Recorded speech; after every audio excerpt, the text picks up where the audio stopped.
ჩვენთვის გაგებით რომ ჩვენ ფაქტიურად მთელი მსოფლიოს ქრისტიანული სამყარო ხომ ქრისტიანები მხოლოდ ჩვენ ხო არა ვართ მსოფლიოში ბევრია ქრისტიანული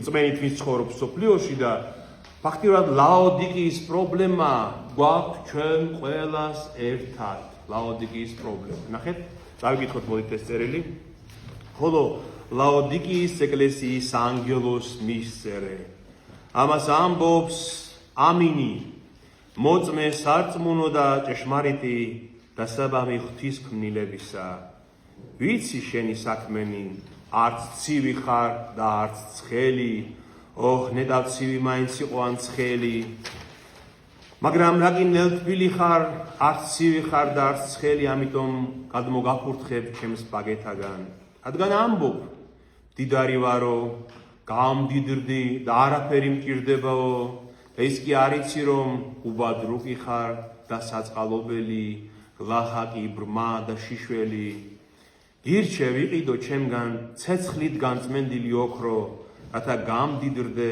და სპეტაკის სამოსი რათა შეიმოსო და აღარ გამოჩნდეს შენი სიშიშვილის სირცხვილი და საოლავი იცხო თვალზე რათა იხილო ვინც მიყვარს მას ვამხილებ და წრთვნი მას ეშურე და შეინანე აჰა კართან გავარ და ვაგაკუნებ თუ ვინმე გაიგებს ჩემ ხმას და კარს გამიღებს შევალ და მასთან ვივახშმებ ხოლო ის ჩემთან ძლებელს გვერდით მოვისვამ ჩემს ტახტზე როგორც თავად ძლიე და ჩემს მამასთან დავჯექი მის ტახტზე ვისაც ყური აქვს ისმინოს რას ეუბნება სული ეკლესიებს ლაოდიკია იყო ერთ-ერთი უმდიდრესი შეიძლება ყველაზე მდიდარი ან მეორე მდიდარი ქალაქი მცირე აზიაში პირველი ალბათ ეფესო შეიძლება იყო ეფესო იმიტომ ნავსადგური იყო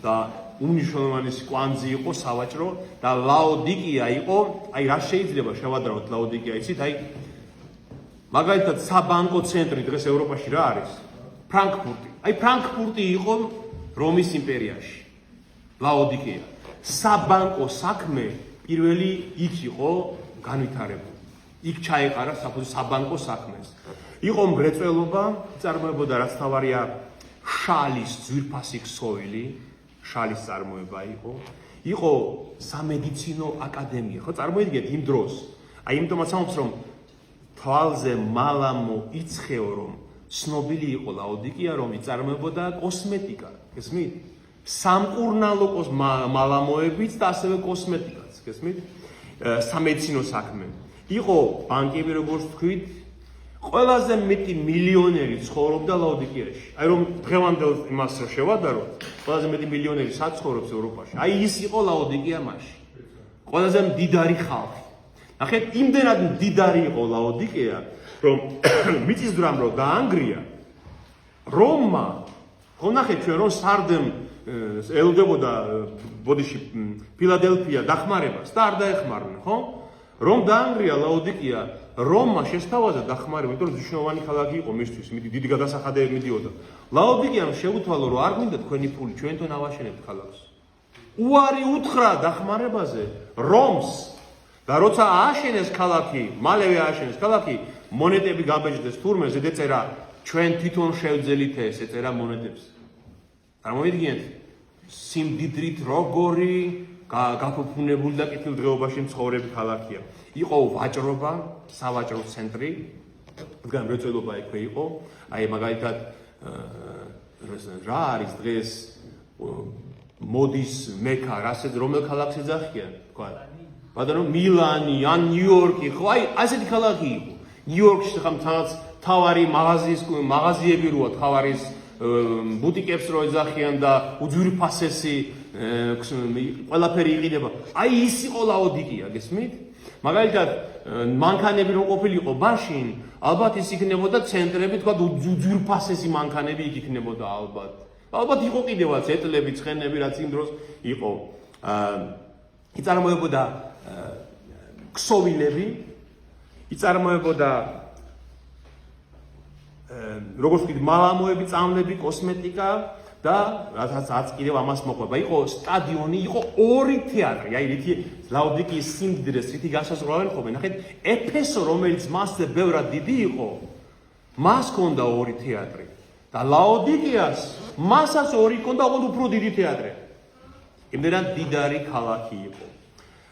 იყო დაახლოებით დიასპორა იუდაური 5,000 ადამიანი ცხოვრობდა ებრაელების, იუდეველების, როგორც ისტორიულად ცნობილია და მეზობელი ქალაქი ჩვენთვის მნიშვნელოვანია, ცოტა ხანში გეტყვით, რატომ ლაოდიკია, წარმოიდგინეთ ლაოდიკია, მიუნხენი რომ იყოს ლაოდიკია თქვა და ახლოს არის შტამბერგი, ხო? ეს რომ იყოს ჰიერაპოლისი რომ იყოს და მეორე დიდი ქალაქი და ძვირფასი ქალაქი კიდევ რომ იყოს კოლოსე. კოლოსელთან მიმართ ეპისტოლე ხომ არის ახალ აღთქმაში. აი ასეთი იყო. ლაოდიკია ეს სავაჭრო, საბანკო ცენტრი, ჰიერაპოლისი იყო საკურორტო ადგილი, რადგან ცხელი წყლები იყო, ცხელი წყლები გეიზერები ამოდიოდა და ვანებს იღებდნენ, სამკურნალო ადგილი იყო ჰიერაპოლისი, ცხელი წყალი იყო და კოლოსე იყო თებთან ახლოს მდებარე ქალაქი, საკურორტო დასასვენებელი ქალაქი, ასე იყენებდნენ ლაოდიკიის მდიდრები და მილიონერები ამას. აი ასეთი ცხოვრება იყო ლაოდიკიაში, გესმით, წარმოიდგინეთ და რას ეუნება? ქრისტე ვიცი შენი საქმენი, რომ არც ცივი ხარ და არც ცხელი.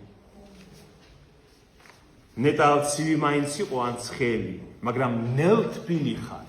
აი ამ შენ სიმდიდრეში, ამ შენს კეთილდღეობაში, ამ შენ ფუფუნებაში ცხოვრობდა ხალხი, ნელთბილი ხარ. შენთვის სარწმუნოება არ არის არც ცხელი, არც ცივი, გაქვს ეს ყველაფერი. ამას ლაოდიკიის მოსახლეობას კი არ სწერს ამას ღმერთი. სწერს ლაოდიკიის ეკლესიას. რამდენი შეიძლება ყოფილიყო კაცი ამ ეკლესიაში? თქვა 200, 300, 500 ხომ? მაგრამ ამ ქალაქის ცხოვრების სტილი, განწყობა მორწმუნეებზეც არის გადმოსული, გესმით? მორწმუნეებიც მდიდარი იქნებოდნენ ამ ქალაქში, ხომ? გაჭიროებულები ხო არ იქნებოდნენ, იმიტომ რომ მონაწილეობდნენ ამ ცხოვრებაში, ხომ ასეა? და როგორც ქალაქი ცხოვრობს, ეკლესიაც ისეთი გახდა. კეთილდღეობაში არიან დიდი შესაწირავები ალბათ შემოდის ეკლესიაში, ხო? ბევრს წირავენ, ძვირფასი აქვს ყველაფერი, არაფერი უჭირთ. გაჭირება არც გდელს და არც უხუცეს და არც მრელს არ აქვს, მაგრამ ხურვალე სარწმუნოება არ აქვს. რატომ? იმიტომ რომ მათთვის მთავარია ამ ქვეყნიური კეთილდღეობა. მათთვის მთავარია ფუფუნება, გარეგნული, მიწიერი, სიმდიდრე, ფული, გესმით? როგორ გავს დღევანდელ ცხოვრებას? ხომ გავს დღევანდელ ცხოვრებას? ხურვალე სარწმუნოება ბევრს აღარა აქვს დღესაც. არა მარტო საქართველოში, მთელ მსოფლიოში რო გადავხედოთ ესე, რა არის დღეს მთელ მსოფლიოში თავარი ადამიანისთვის? ბატონო, მატერიალურია მთავარი, მომხმარებელი, კარგი ტელევიზორი, კარგი ტელეფონი, კარგი ბანკანა, ხომ? კარგი სახლი, კარგი ჩასაცმელი. ყველგან მსოფლიოში სადაც ქრისტიანები ცხოვრობენ, უმრავლესობა ასე ცხოვრობს ქრისტიანის. ნელთბილია. ნახეთ, ნეტავ ან ცხელი იყო, ან ცივიო, რატომ ამბობს? ცხელი თუ ხარ სარწმუნოებაში, კარგია, ხომ? ხურვალე ხარ და მუდმივად ეძებ, მუდმივად იკლევ, მუდმივად მაღლდები, ხომ? სულიერ კიბეზე. ცივი რატომ არის კარგი? ცივი იმიტომ არის კარგი, რომ თუ საერთოდ არ გწამს, ეს ნიშნავს, რომ შეიძლება როდისღაც იწამო. შეიძლება როდისღაც გამოფხიზდე ამ შენი სიცივიდან და დაიწყო მხურვალებისკენ სულა, ხომ ასეა? მაგრამ თუ თან ხარ მორწმუნე, თან არა ხარ, ნელთბილი თუ ხარ, გაჭედილი ხარ სადღაც შუა ადგილას, მაგრამ არ არსებობ ღმერთისგან და ამ ღმერთისთვის და ამბობს, ამოგაფურთხებ ჩემს ბაგეთაგან. რატომ ამბობს? ნახეთ, აქაც ქრისტე აქცენტს აკეთებს იმაზე, რაც ლაოდიკიის პრობლემა და ისტორიულად ეს ცნობილია. ლაოდიკიაში არქეოლოგურმა გათხრებმა დაამტკიცეს, რომ გამოიკვლიეს, რომ ეს ასე იყო. ერთადერთი ამ უმდიდრეს და ფუფუნებაში მცხოვრებ ქალაქს ერთადერთი პრობლემა რა ჰქონდა? წყალი. წყალი არ იყო ლაოდიკიაში და თიხის მილებით მოქონდათ ცივი წყალი კოლოსედან, და მთებიდან ჩამოდიდა ცივი წყალი და ცხელი წყალი ჰიერაპოლისიდან. ცხელ წყალს იყენებდნენ დასაბანად, ცივს დასალევად. მაგრამ პრობლემა ეს რა იყო მათი, რომ ამ სიცხეში, წინა მცირე აზიის სიცხეში, სანამ წყალი მათთან აღწევდა, ცივი წყალი იყო ნელთბილი, დასალევად უვარგისი და ცხელი წყალიც აღარ იყო ცხელი, რომ გამოიყენებიათ ცხლად. და ამ თუ შენ გააცხელებდი ამ ცხელ წყალთან, მაშინ ხო წყალი ასე ვერ იფილტრებოდა, როგორც დღეს არის, ხო? ხო არ მუშავდებოდა ესე ქლორიდ, როგორც ჩვენ ვაკეთებთ და სანამ მოვიდოდა ეს წყალი, შიგ მინერალები მოხვდებოდა ამ წყალს და ფუჭდებოდა ეს წყალი. ეს ნელთბილი წყალი აღარც დასალევად ვარგოდა და აღარ ცხლად გამოსაყენებლად და თუ დალებდი, მართლაც გული აგერეოდა. მართლაც ამოსაფურთხებელი იყო ეს, აი გახობდი რა არის ცივი ჩაი რო დალიო ნელთბილი, ხო? ცივი ჩაი, ხო? ცივი უნდა დალიო მაცივიდან. ნელთბილის ვერ დალევ იმას, ხო? რაღაც არის მევა ეს. აი ქრისტეუნება ხომ იცით თქვენი წყალი როგორია, თქვენთან რომ მოდის. აი ისე ხართ თქვენ ჩემთვის. აი თქვენი რწმენა ასეთი საძაგელია, ასეთი საზღარია თქვენი რწმენა, როგორც ის თქვენი კოლოსიდან მოსული თავიდან კარგი წყალი, მაგრამ ნელთბილი ულულუგი როგორც მოდის და იცოდეთ ძულს მე ეს ნელთბილობა და ამოვაფურთხებ ჩემი პირიდან ამას. და შემდეგ ეუბნება, რადგან ამბობ მდიდარი ვარო, თავი მოაქვს, მდიდარი ვარო, გამდიდრდი, არაფერი მჭირდებაო. ის კი არ იცი რომ უბადრუკი ხარ და საწყალობელი გლახაკი ბრმა და შიშველი. ანუ ღვთის წინაშე ის უპირატესობა, რაც სიმდიდრის გამო გვეძლევა, გვაქვს ჩვენ გონია რომ გვაქვს, საძაგელია ღვთის წინაშე. და ჩემ თვალში ამბობს ღმერთი, როგორი მდიდარიც არ უნდა იყო, როგორ კეთილდღეობაშიც არ უნდა ცხოვრობდე, როგორი მანქანითაც არ უნდა დიოდე და რაც არ უნდა გეჩვას ტანზე, უბადრუკი ხარ, საცოდავი, გლახაკი, ბრმა და შიშველი ხარ. ვერ ვხედავ მე შე რა გაცვია, თუ არ გაცვია სულიერი სამოსელი. და მე შემდეგ ეუბნება ქრისტე ბრძანებას. გირჩევ, ჩემგან იყიდო ცეცხლით გამობრძმედილი ოქრო. ჩემგან იყიდე ოქრო.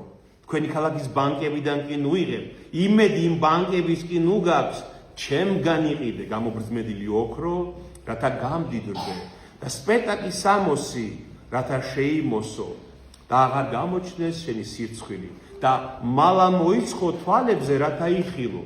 მალამოს ახსენებს მათი ქალაქის იმ ცნობილ მალამოს, რომ იცხე ჩემი მალამო თვალებზე. რა არის ის მალამო? მადლის სულიწმინდის, რომელიც მისი მოძღვრებიდან მოდის და აგეხილოს თვალები, და ბრმა ხარ ჩემს თვალში და ვერ ხედავ. ვინც მიყვარს, მას ვამხილებ და ვწვრთნი, მას ეშურე და შეინანე. ნახე, ქრისტე როგორ მიმართავს მათ? კი არ განაჩენი კი არ გამოაქვს მათთვის. აი ღმერთი როგორ ელაპარაკება ადამიანებს, ნახეთ, განაჩენი კი არ ამოაქვს, კი არ ეუბნება რომ აი ხვალ დაიქცევა თქვენი ქალაქი ნინივეს რო პირდებოდა ძოლახტმაში. იცოდე მიყვარ ხარ და იმიტომ გამხილებ. ვინც მე მიყვარს, ვამხილებ და მინდა რომ გამოვაფხიზლო. მას ეშურე, მას იჩქარე და შეინანე, ანუ მოიკეცი. აჰა, კართან მდგავარ და ვაგაკუნებ, თვინმე გაიგებს ჩემ ხმას და კარს გამიღებს, შევალ მასთან და ვივახშმებ, ხოლო ის ჩემთან. ნახეთ, კართან მდგავარ და ვაგაკუნებ. ჩვენ გონია ხოლმე რომ ქრისტე ამას ამბობს ურწმუნო ხალხზე, ხო? და ურწმუნო ადამიანთან მივა და აკაკუნებს ქრისტე რომ გამიღოს კარი და ირწმუნოს. მორწმუნე ეკლესიას ეუბნება. ეკლესია რომელიც გამდიდრდა, ფუფუნებაში ჩაეფლო, აი ჰედონიზმში, როგორც ამბობენ ხოლმე, ხორცის სიყვარულში, ხახმართმოყარეობაში ჩაეფლო, ეკლესიის წევრები, ქრისტე მათ კართან დგას და აკაკუნებს და არიციან, გაუღებენ თუ არ გაუღებენ კარებს. ქრისტე აღარ არის იმ ეკლესიაში, გესმით? ჩვენ გვინახავს ეკლესიები სულ ოქრო ვერცხლში რომ ზის, გვინახავს ეპისკოპოსები, რომლებიც უძვირფასესი მანქანებით დადიან, ხო? გვინახავს სასულიერო პირები, რომლებიც შეიძლება ბრილიანტის ძვირფასი ჯვრებით დადიან. საძეგელი ყოფილა ეს ღვთის წინაშე. საძეგელი ყოფილა, ამას ამბობს ქრისტე. ჩემგან ნაყიდი ოქროთი გამდიდრდები და მისგან ნაყიდი ოქრო არის სიტყვა ღვთისა. წმენა, მეტი არაფერი. ესმით, სხვა არაფერი არ ჭირდება ადამიანს. ოქროთი მოვარაყება არ ჭირდება ტაძარს. თავარია ღვთის სიტყვის დაცვა. ქრისტესგან უნდა ვიყიდოთ ის ოქრო, იმიტომ ქრისტესგან ოქროს ხომ ვერ ვიყიდით რეალურად. აი, პრინციპში როგორ ვიყიდით ქრისტესგან ოქროს? ანუ ქრისტე ნამდვილ ოქროს კი არ გულისხმობს. გულისხმობს ცეცხლში გამობრძმედილ წმენას, განსაცდელში გამოვლილ ადამიანს. აი ცეცხლში გამობრძმედვა ხო ამას ნიშნავს, რომ აი ჩემი რწმენა არ დავთმე, განსაცდელში გავიარე რწმენის გამო და გამოვიბრძმედე, ხომ? აი ეს არის ოქრო.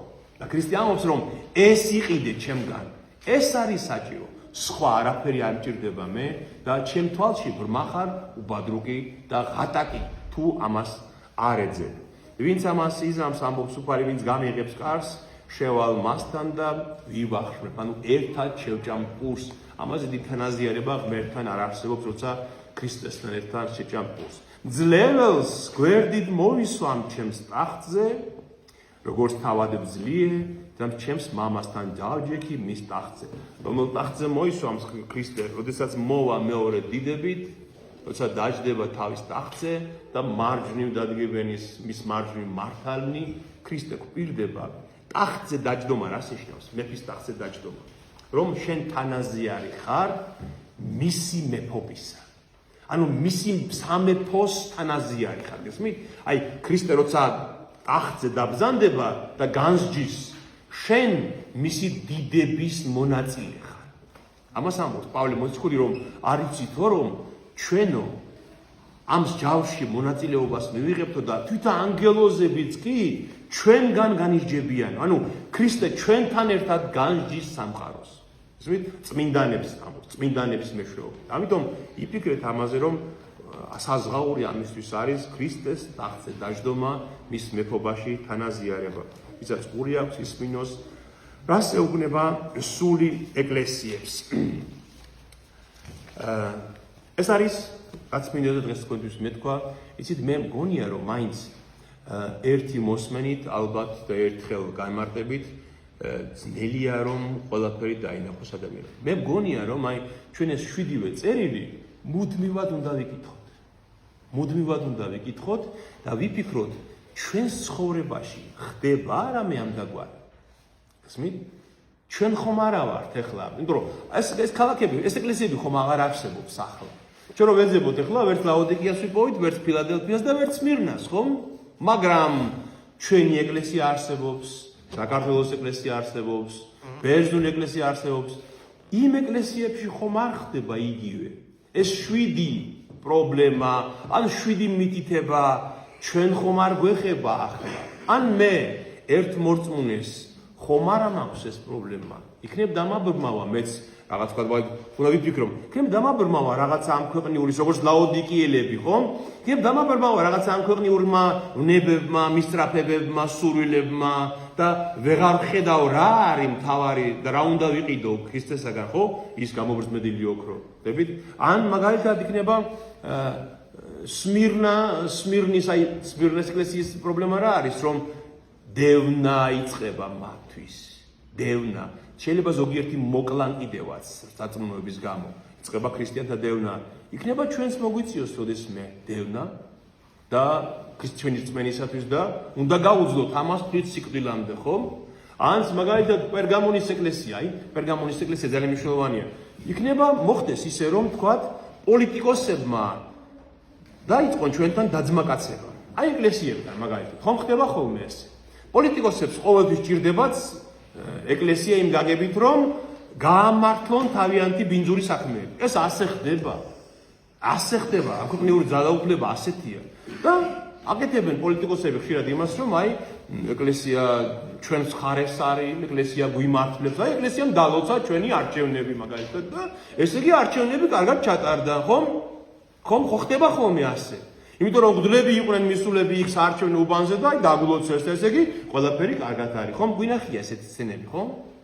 პერგამონი უნდა გაგვახსენდეს, პერგამონი. მე ვიცი რომ იქ ცხოვრობ, სადაც სატანის ტახტია ეუნება ქრისტე.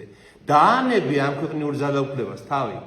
მოეშვი მასთან ძმაკაცობას. სატანის ტახტია ამ ქვეყნიური ძალაუფლება. აფრთხილეს პერგამონის ეკლესიას რომ დაანებე მაგას თავი. გესმით? აი როგორი მნიშვნელოვანია, ხო რომ მაგალითად ეკლესია ამბობს, სწორად წაიყვანოს თავისი საჭე, თავისი ხომალდი, პერგამონის წერილი უნდა იცოდეს. როცა ეს საცდური მასაც დაება, წარმოეშვება რომ ვიღაცა პოლიტიკოსი მოინდომებს, მოდი დამიჯერხი პერგამონის ტახტზე, სატანის ტახტზე, დაჯერხი შენ ჩემთან ერთად და ერთად მართოთ ეს ქვეყანა. მე და ეკლესია უნდა გაახსენდეს რას ეუნება პერგამონს ქრისტე და თქვას, არა, ეგ არ არის ჩემი საქმე, ეგ არის სატანის ტახტი, ჩემი მეფობა ზეციდან არის. ქრისტეს მეფობა არის ზეციდან, ხომ ასეა? იგივე სარდეს ეკლესია მაგალითად, ხომ შეიძლება მოხდეს ისე რომ ისე გავერთოთ ამ ჩვენს ღვთისმსახურებაში, ამ ჩვენს რიტუალებში, რომ აბსოლუტურად უსაფრთხოდ ვიგრძნოთ თავი და ჩაგვეძინოს და თქვათ შევერიოთ ჩვენც აი ამ სინკრეტიზმს, რასაც ეძახიან. ერთი ღვთისმეტყველი მაგათ უსმენდი ამბობდა, რომ მიმიწვიოსო ტელევიზიაში გადაცემაშიო, როცა მეგონაო, რომ ქრისტიანობაზე უნდათ საუბარი ჩემგანო. და რომ მიმიწვიოსო გადაცემაშიო, მივედიო და ვხედავ, რომ ასტროლოგები, სატანისტები, კარძე მკითხავები, სხვა რელიგიის წარმომადგენლები, ყველანი მოწვეულები ყავთ და ვზივართ ახლა ჩვენ ეს ერთნი და ყველამ უნდა ვისაუბროთ ღმერთზე. თურმე, იმან თავის ღმერთზე, მე ჩემ ღმერთზე, რა საერთო აქვს ამ ყველაფერს ქრისტიანობასთან, ხო? მაგრამ ყველა ეს ეგზოტიკური, ასე ვთქვათ, წყალებში რელიგიის წარმომადგენლები შეუკრებიათ და ტელევიზიაში შოუა, ასე ვთქვათ და უნდა ახლა ვილაპარაკოთ, დაგვაჭიდაოთ ერთმანეთს, რომელი მოერწყებით, არ შეიძლება. ჩვენ არასდროს არ უნდა დავთანხმდეთ ამას და არ უნდა მივიღოთ ეს სისულელე, როგორც რაღაცა რელიგიის მსგავსიც კი. არ არის ეს ასე. ამიტომ სარდეს პრობლემა უბრალოდ ეს იყო, რომ რახან კარგად ცხოვრობდა, კეთილდღეობაში ცხოვრობ, იყოს. მივიღოთ ყველაფერი როგორც ჭეშმარიტება და ისიც იყოს, ჩვენც ვიყოთ, ისინიც იყვნენ, არ შეიძლება. ესმით, ესეც უნდა გავითვალისწინოთ და ყველა ეკლესიის წერილი მიგვითითებს როგორ უნდა ვიცხოვრო. აი ამიტოა მნიშვნელოვანი, იმიტომ თქვი რომ ეს 7 წერილი მეორე და მესამე თავები აპოკალიფსისის ბაზისია, საბაზისო ცოდნა ეკლესიის შესახებ, რა შეიძლება დაემუქროს ეკლესიას, რა უნდა იცოდეს მოწმე, რომ სწორად იაროს და იმ ღუზას არასდროს არ მოწყდეს, რომელიც არის იესო ქრისტე და საიმედოდ დაემივიდეს იმ ნავსადგურში, რომელიც არის ცათა სასუფეველი. კითხვები თუ გაქვთ რაიმე, შეგიძლიათ დასვათ თუ არა და მე მგონი ამით დავასრულოთ დღეს. მადლობა ღმერთს და მადლობა თქვენ ყველას. დიდება უფალს ყველაფერს.